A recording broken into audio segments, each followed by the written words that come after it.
What lurks behind these tales of demonic possession? Can they truly be more than a hoax?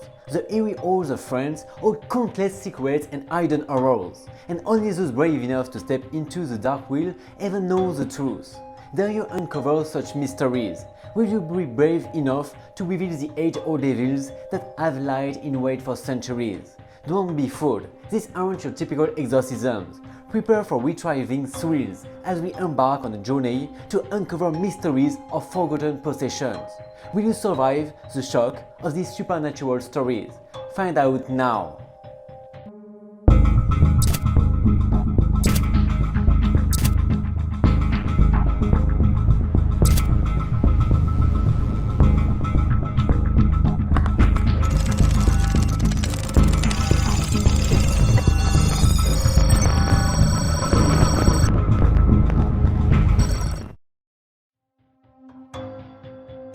Far away in Loudun, France, a small town listed 300 km southwest of Paris, an evil was slowly coming to life. In 1626, 17 nuns of the Ursuline convent had come to the town in order to spread Catholicism, amongst the Protestant Huguenots being the majority.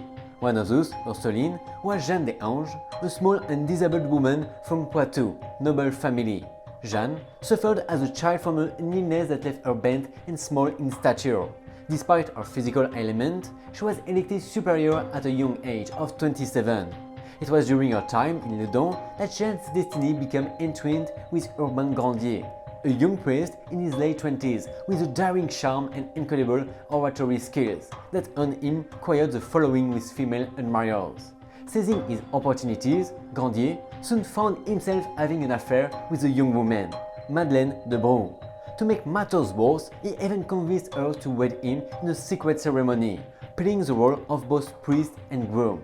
He also seduced the daughter of the local prosecutor, Philippa Trincant. When he got her pregnant, the father arranged a marriage of convenience, but vowed to take revenge on the parish priest.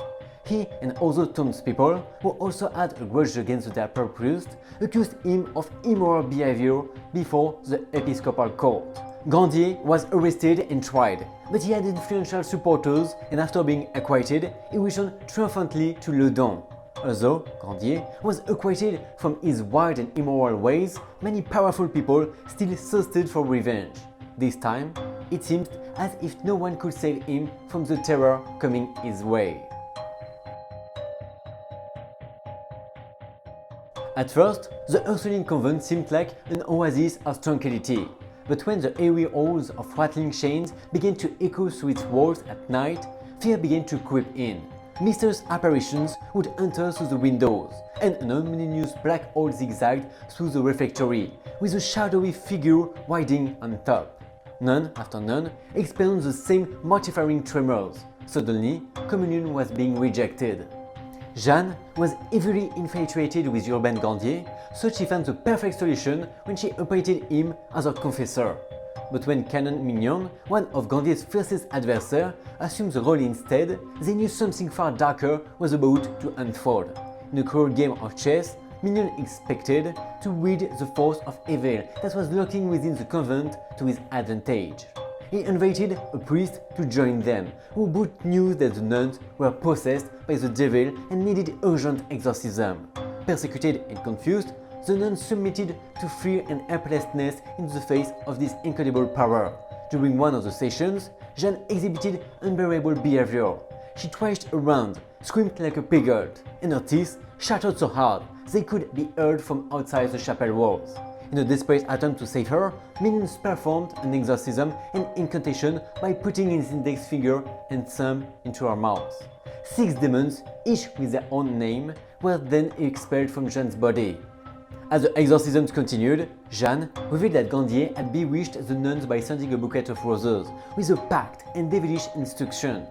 Grandier's enemies had just enough evidence to do what they'd been yearning to do so far, accuse him of witchery and sentence him to death. There he was, Grandier, standing in defiance of the orders from above.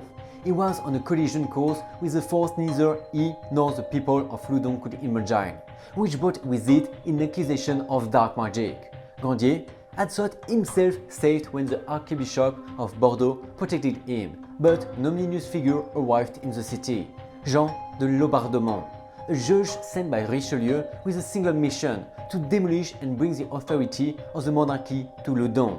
Grandier knew he was running on thin ice when he stood in the way of Laubardemont, and his anger only fed the fire of suspicion that had been whispered about him.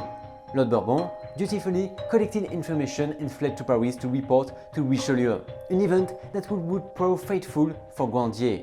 It was finally time for his reckoning.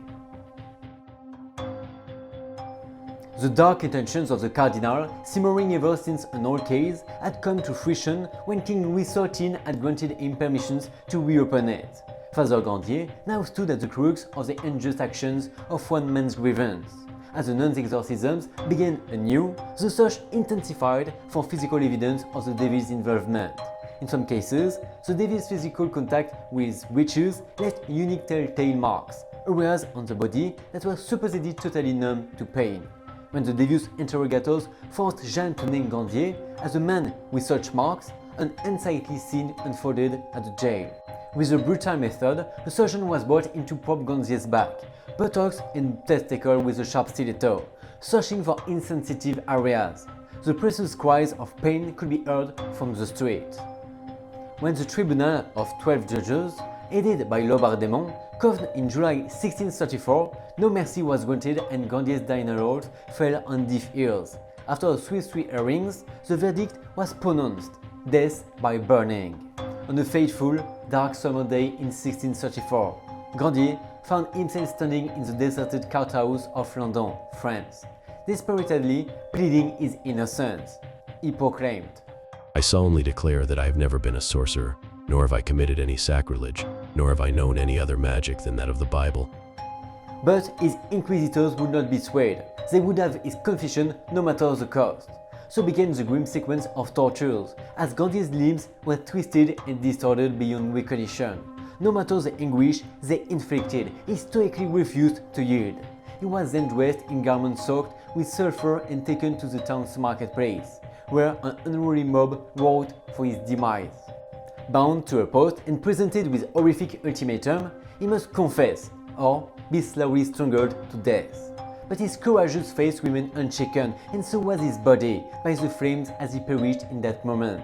In his final moments, Brother Grandier's piercing prayer to God arose above the raging inferno. "My God, have mercy on me.